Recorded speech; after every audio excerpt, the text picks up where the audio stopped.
ของหาภรรยาของสายบ่ตาวขึ้นมาบ้านไปเหตุงานอยู่ไทยพุ่น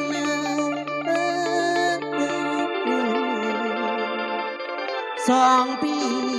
น้องบ่ตาวน้องบ่ตาวหัวใจสายมันลดปวดเจ้าใจคอยหาน้องบ่ตาวมาโอ้โห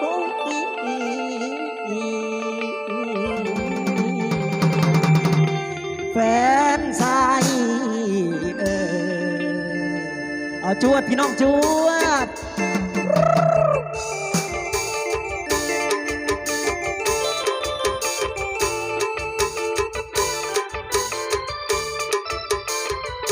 ขอบใจหลายๆเด้อมาเลยน้ำใจนะฮะเมียเอ๋ยเมียข้าตั้งแต่น้องลาจากไปสัวแสนอะไรห้องให้ทุกวันเวลายามกินยามนอนหัวใจอาวรณ์ห่วงหาคิดทอดตลอดเวลาห่วงหาทุกลมหายใจพอจนอยากให้เมียบอกอย่าไปซอกหาเมียนั้นบอกว่าอยากไปหาเงินเมืองไทยเจ้าคงบ่ฮู้ว่าผัวนี้คิดอย่างใดอยากห้ามก็ห้ามบ่ได้ก็เลยทำใจน้องพอปานกลา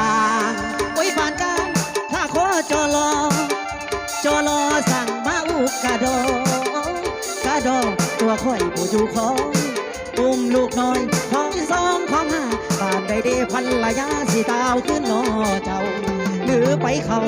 สังคมเมืองใหญ่เห็นแสงไฟเจอจ่าเลยลืมหน้าบักผัวไปเก้อครัวกรุงแห้งเวจีหรือแสงสีเผาใจอยู่ในเมืองฟ้ามีนาเอ๋ยเมียข้าลืมคำสัญญากับผัวเจ้าลืมครอบครัวลูกผัวที่อยู่ทางบ้านนี่บ่ใจคนที่เคยสัญญาสาบานพอไปมีสุขสำราญลูกผัวทางบ้านนอนางเจ้าคงเล่นลงทำเขาเย้ยยอมคนรวยให้ความสุขพอก็เลยลืมคนอยู่หลังอยู่พัทยาประเทศไทยหมดหลายบ่อนะหรือไปพบคนพลังน้องลางเลยลืมลงบ่อหรือไปพอคนรวยคนหัง